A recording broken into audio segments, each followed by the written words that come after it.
She's all right when you get to know her.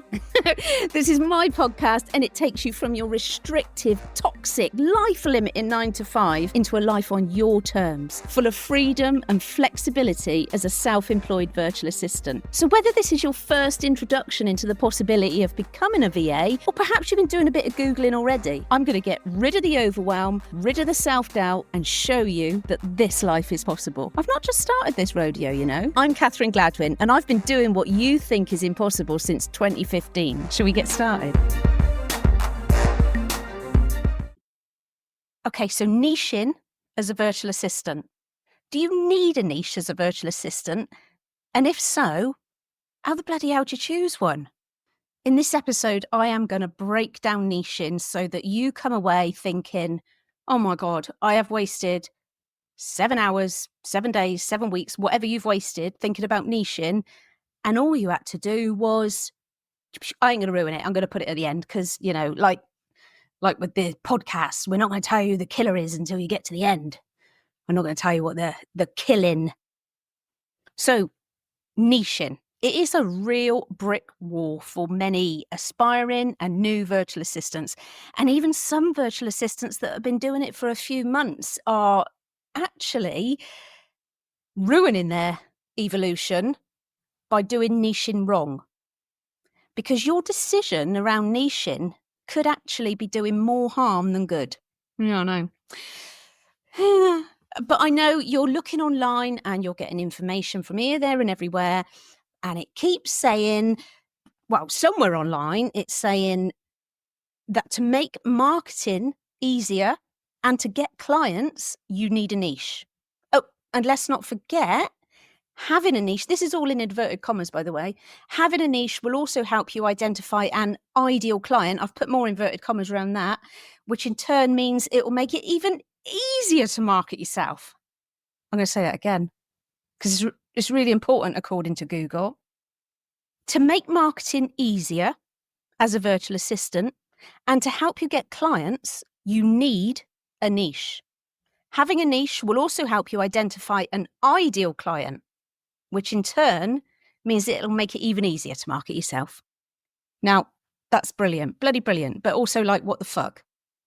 So I'm going to break it down for you.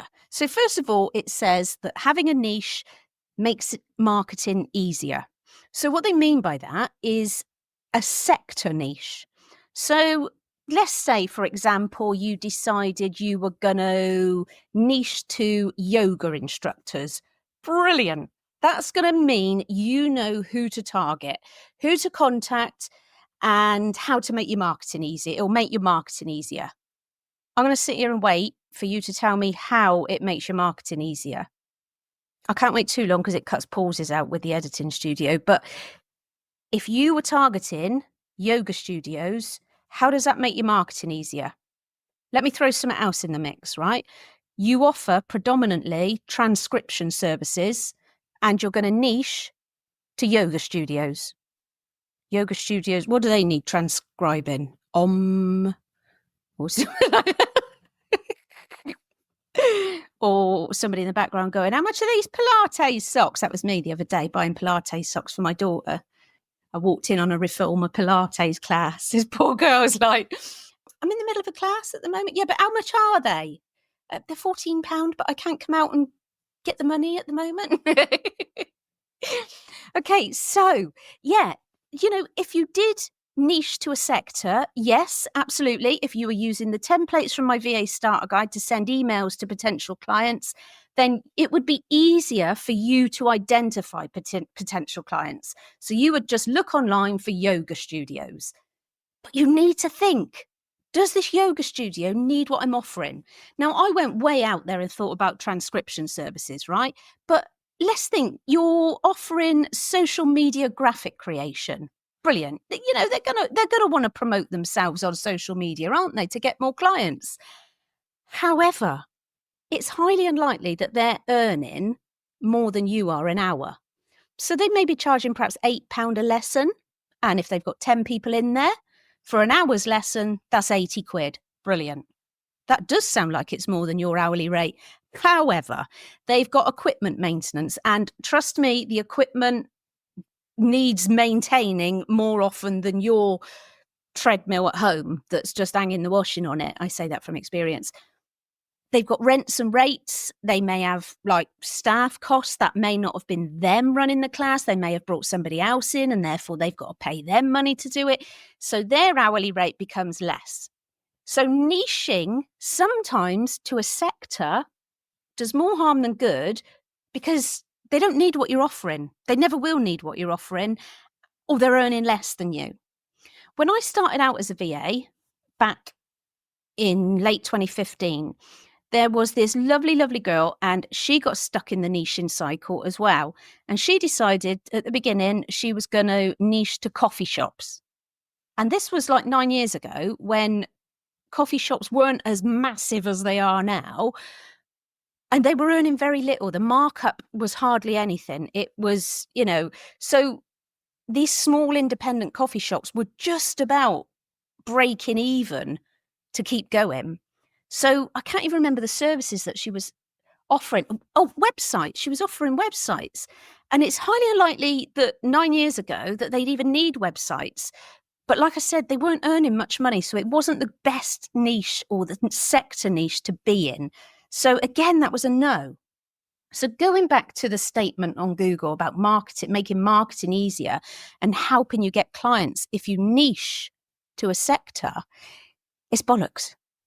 Unless, there's always a caveat, right? Unless, and there are only 2 caveats in my opinion. I might push to a 3, but the 2 major ones are the legal sector and medical consultants. If you've got a background as a paralegal or a legal secretary or a medical secretary, then it is a great idea to niche to one of those sectors because they need you. Private consultants need help and support, and more people based in Harley Street and all of these clinics. So if you've got a background in that, then I do firmly believe that you should niche in the medical or the legal sector. If you've not worked in legal or medical, don't niche in that sector because they do need people that understand the terminology and are well aware of patient confidentiality. I know it's easy to say, well, I won't say anything, but you need to have a track record in those areas. So back to the yoga and the coffee shop. So having a niche will also help you identify an ideal client. You may have seen the words ideal client, or even worse, ideal client avatar. Just saying that makes me taste sediment from a cup of tea. It's like, ideal client. What is an ideal client? My ideal client is someone that pays their invoice. Or, as time evolves, it's not so much an ideal client, it's more about your boundaries. So we don't need to create an ideal client avatar. Basically, you may know a few boundaries already, and I'll do a podcast on boundaries, actually. I've got a blog on boundaries, I believe. So there's some things in there about some ideas that you might want for boundaries. But ideal client, that kind of idea does overlap with boundaries. So like I said, my ideal client pays their invoices. But also my ideal client is not a technophobe. I cannot stand working with people that are technophobes because it is just frustrating. You're like, come on, Margaret, for fuck's sake, think about this, And these same people are more than capable of sending PlayStation vouchers to somebody that's 30 years younger than them who claims to be Keanu Reeves' his cousin and is in love with them. But they can't get into Microsoft Excel. I cannot work with technophobes. I also cannot work with people that micromanage. Not only is it wasting their money because it's taking me twice as long to do something, but I find it really patronizing and it just is too disturbing. So that's kind of like an ideal client thing. No micromanagers and no technophobes for me. So that is an ideal client. But having a sector niche doesn't necessarily identify, in inverted commas, an ideal client, because not all doctors' receptionists are the same. I know I'm going to get a lot of hate mail for that, but they're not. Some of them are bloody lovely. They're not all nasty buggers. And, we can't stereotype. So it is not me essential or even relevant for getting clients to have a sector niche. In fact, as I'm going to tell you in a minute, it could actually make it impossible. I've alluded to that already, but I'm going to go further with that in a minute. So just to reiterate that there are exceptions in my mind with sector niching. If you come from a legal background or a medical background, then I do believe you will succeed in niching in that area. Then go forth, ride high with that one. So I just want to get some things into perspective before I tell you how it will work for you to niche and how to adapt your marketing to it. But first, I just want to run past a little analogy with you. Another worry with sector niching is that you put people off. So I was looking recently for somebody to help me with the podcast, to do the graphics for me and schedule them for me and all things like that. And I Googled podcast virtual assistant and I came up with about 3 or 4, I think. And each one of them had a sector niche that wasn't my sector. So one of them worked with startups and charities or something, and another one worked with heart-centered life coaches. I don't know what heart-centered means. And the other 2 didn't fit my area either. So I dismissed all of them. I mean, I liked all of their websites. It all looked like I, could utilize their services and that they'd be good at what they did. But I dismissed them because they had dismissed me. They had homed in on a sector niche. Now, all I wanted was some scheduling and graphics uploaded. So all they needed to be able to do was to be able to use the software that I use and Canva. And they didn't need to be aware of my niche, my area, or anything like that. And they did offer the services that I was looking for, but their website suggested to me that they didn't want to work with me. So if you niche to a sector and you put that in all of your marketing, you got to remember that you are pushing away anybody that's not in that sector. So again, that's another reason why sector niching is not something that I recommend. Caveat again, outside of legal and medical. So I've given you my own example, my own experience, but somebody in the VA Facebook group that I run, she wanted to offer bilingual services to people who have businesses, just businesses in general, that overlap in the 2 countries where she's fluent in the native language. I mean, she can do whatever she wants. It's her business. She can make the rules. But she did ask for my feedback. And my worry was that she's limiting her audience again, massively. I mean, if I went onto her website, I can just about speak English. I can definitely not speak the other language that she speaks. So she would have to be really careful with her marketing that it doesn't suggest that she's only wanting to work with people that can speak both languages or require the services in both languages.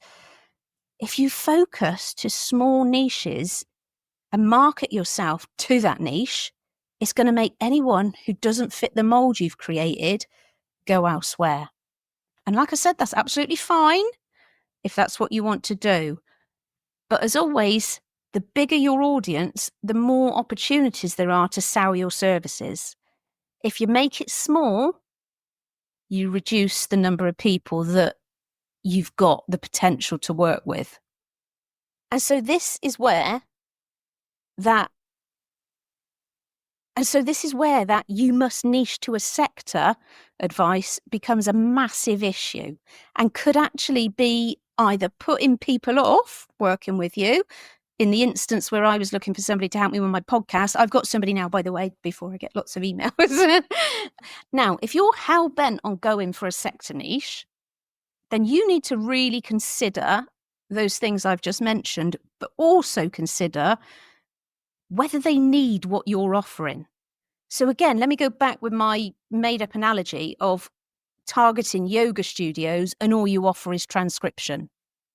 Honestly, it may seem obvious when you're listening to this, but I've had the situation so many times over the years that I've been mentoring where people have got in touch and said, I've been targeting big companies and I've been going through to their receptionist to see if they need anybody to take their calls or anything like that. And I'm like, well, if they've got a receptionist, I'd imagine they've got somebody doing their calls already.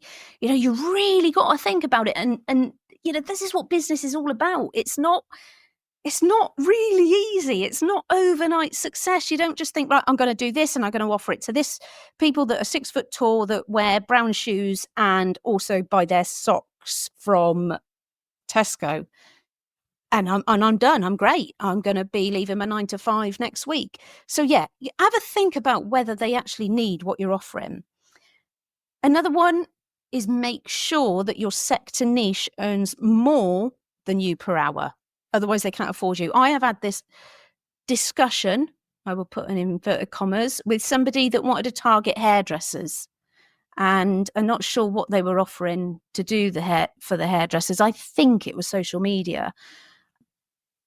But hairdressers earn less than us and they're closing their salons and starting to work from home. But if we think about the ones that are working in the salons, they got rents, they got rates, they got gas and electricity, they got water softeners, they have to buy stock, they get people that don't show up, they've not taken a deposit half the time. They are usually earning less than us per hour. Or if not, it's about 20 quid more than us per hour. So you've got to really, really sit down and think, are they earning enough to afford me? Is there a good return on investment for the sector I've chosen to want to work with me? So let's now tackle that other thing that people keep saying.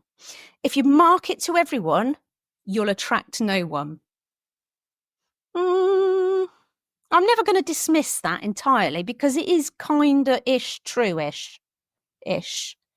I mean, if you're doing a billboard campaign to promote free grants for college kids, you're unlikely to waste any of your budget by putting a billboard outside, say, I don't know, a retirement complex. Something like that. You're gonna want to utilize your marketing budget for those billboards to be near schools or near housing estates where families tend to reside, or near colleges. So yeah, you're going to be thinking about this. So if I am targeting people so in my situation, let's say I'm targeting people that no longer want to be an employee. They want to start their own business as a virtual assistant. I personally wouldn't go around older person's ward at a hospital promoting my business, because they don't need it. Instead, I am going to utilize my time putting myself out there in areas where my ideal client, coming back to that in a minute, hangs out. Ideal client being, in my instance, as a virtual assistant mentor, it is people who want to leave their 9 till 5.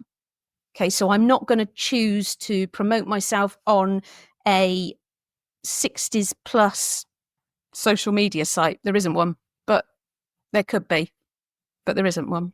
But you get what I'm saying, I hope. I've had far too much chocolate today.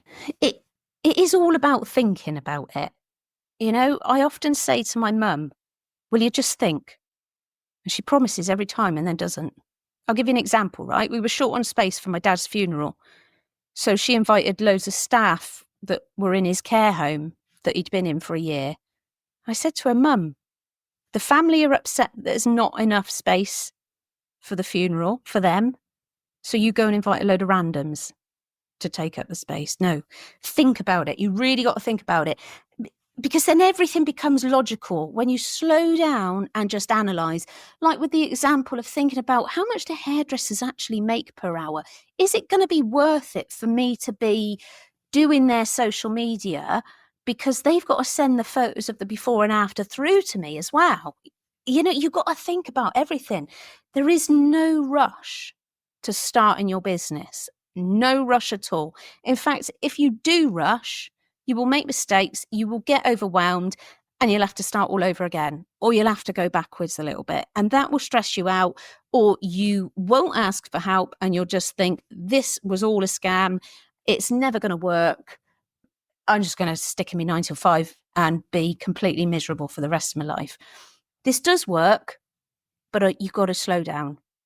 Being a VA is more than achievable, and it really does give you the life that you want because you can create it. Don't rush it. You've likely been in your 9 to 5 or whatever situation you're in where you feel that you want to get out of it and become a virtual assistant for a number of years. This transition to virtual assistant can't happen any quicker. Like I said, if you rush, you will make mistakes, and you'll start saying to yourself that this lifestyle isn't viable, but it is. And doing what I'm going to tell you now will make you breathe out, your shoulders will relax, and you'll think, thank fuck for that. Okay, so now back to it. If you don't narrow down your niche, you will appeal to no one, is what they say. So like I said a minute ago, if you market to everyone, you will appeal to no one. Bollocks. This is where wires have become a little crossed on those statements, because some resources will tell you that the solution is that you need to narrow down your audience. Like we've said, a niche to a certain sector, create an ideal client, and then niche to that ideal client and talk to that ideal client through your marketing.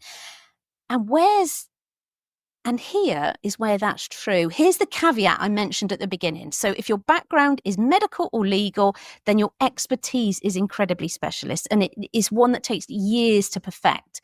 So you rush off and you niche to that sector if you're happy to continue in that sector.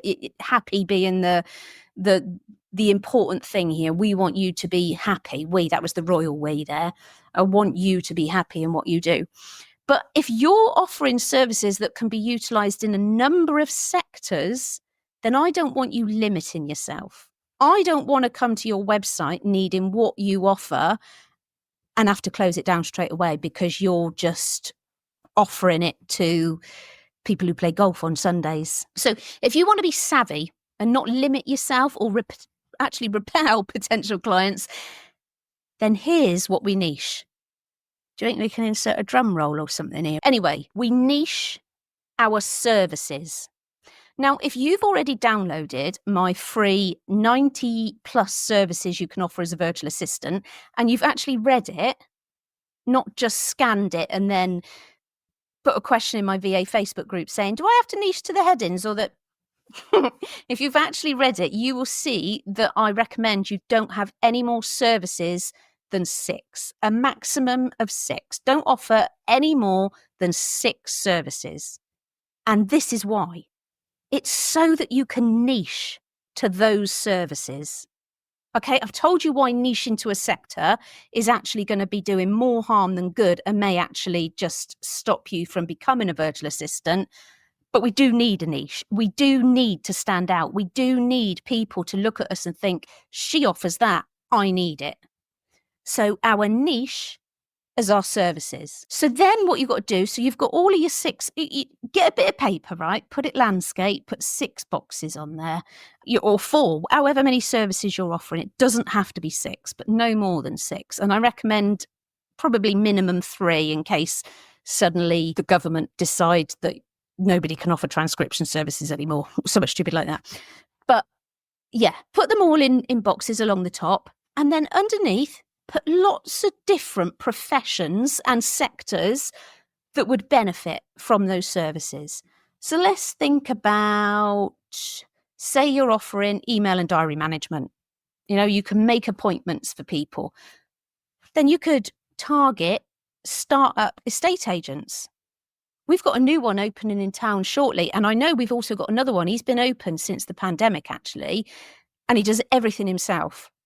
I've seen him, right? He's slowly, or quite rapidly, actually, slowly is not right, rapidly putting on a lot of weight and looking very tired because he's eating on the go and things like that. And I look at him and I think, you are a magnificent estate agent. He's sold 3 of our houses. He's just wonderful. Sold friends' houses as well.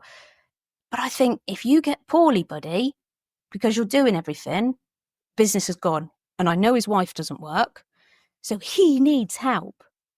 So you target people that need, and I know he's making enough money, more than enough money. You only have to look on Rightmove at the ones that he sold.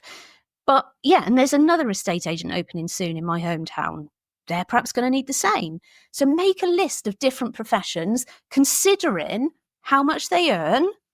You know, you've got to take into account premises and things like that. Don't forget things like that. Be rational with it, you know, be sensible, think about it. By all means, come into the free Facebook group and say, look, so I've niched to my services and I'm thinking about targeting these, and these. And we can come on and go, those and those are fine, but those aren't going to be earning enough.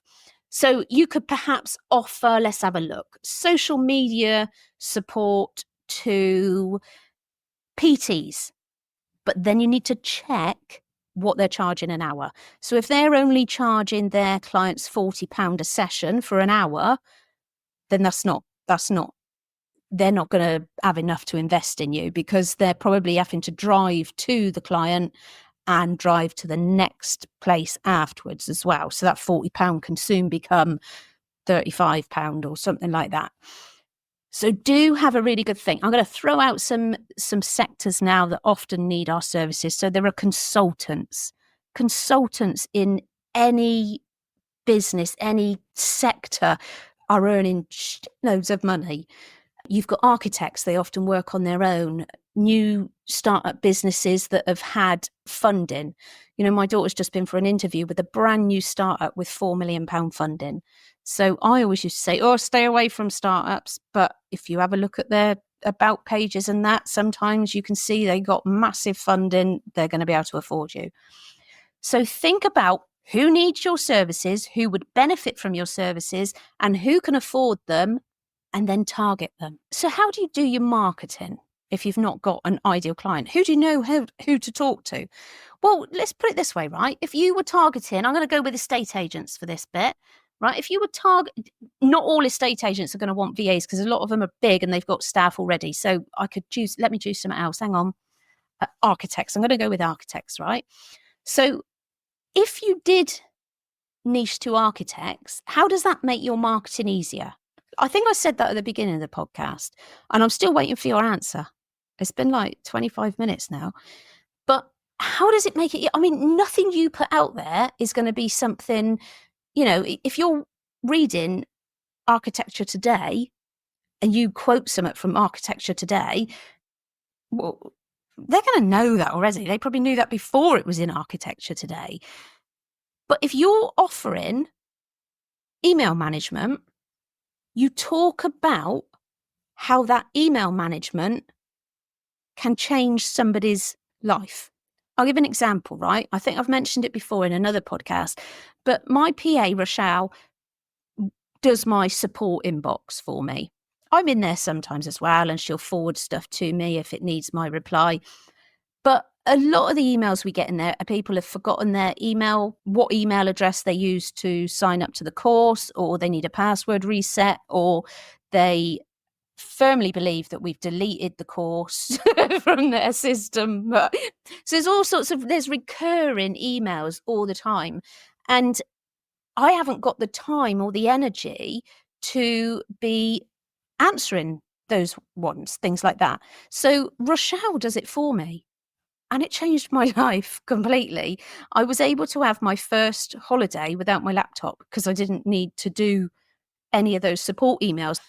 My problem was I'd be like, oh, I need to reply in 20 minutes. So it's the change. You think about the change that you make. So if Rochelle was to promote her services to me, to do my support inbox, she could say, when was the last time you went on holiday without your laptop because you were too busy making sure you weren't missing any emails from clients? And if I'd have seen her marketing that, I'd have been like, well, never. I've not had a holiday for 7 or 8 years at the time it was, because I'm always worried about my support inbox. So you talk about the change that your services can make for people. So by doing that, you get known for what you do, not who you do. I knew that was going to sound dodgy before I said it, but I just went with it anyway. But imagine this. So people are talking at the bus stop and this architect's there and he's like, I'm having terrible trouble keeping up with my emails. And this woman goes, oh my God, I was on LinkedIn the other day and there's this woman, Janet, and she offers virtual support to architects. Brilliant, he says. Does she do email? I don't know. She just talks about virtual support to architects. Oh. And then the woman at the bus stop goes, but actually, there was Paula and she offers email management. And she said actually the other day in one of her posts how much difference her support is making to her current clients. Yeah, Paula, she does email management. You want to get in touch with her. Janet's been forgotten because we don't know what Janet offers. And this architect doesn't want to, he's busy, he's got enough emails as it is. He don't want to get in touch with Janet and say, do you do emails? Because he knows full well that Janet might come back and go, I don't, but fuck it, I need another client. I'll have a go. How hard can it be? There's YouTube. Instead, he goes to Paula. Is anyone else picturing the architect at the bus stop and the woman talking to him? And then Janet and Paula. Apparently not everybody does that. But yeah, if you want to sector niche, you do what you want. It's your business. But I'm telling you from experience, you could be making it impossible for people to work with you. So niche your services. Download my free guide, 90 plus services VAs can offer. It's on my website, but it's also katherinegladwyn.co.uk/VA-services. Download that and pick up to 6 services that you enjoy and that you're confident and competent at. And then if you've already got the VA starter guide, it's got ideas for sectors in there. It's got the email templates you can send to people. And it's also got the marketing masterclass in there. So there's lots to consider in business, right? And I know that you may have got this far and you might be thinking, but don't worry. I make everything easy for you. I give you everything you need for success. And sometimes we just need to give ourselves a little bit of time to think, like my mum did with the seat-in at the funeral. Not every new way of working is something that we can adapt to immediately. And not every new way of thinking. Just be patient and kind to yourself. As with anything, practice makes perfect. There's things you're doing in your life now as an adult that you didn't know when you left home. You've learnt to do them. You've developed coping skills. And you've adapted to living a different life than what you lived when you were supported in everything you did by your parents. You can do this. Rushing yields negative results too often, and it will make you lose motivation. And I don't want you looking back on this time and thinking, if I'd have just given it a little bit more, perhaps I wouldn't be in this 9 till 5 anymore. This life is possible, I promise. If you're ready to reclaim your independence, then subscribe to this podcast because there is so much I'm going to give you. Oh, you've got to subscribe on your favourite channel, it says. What channel? I ain't going to be on the BBC, am I?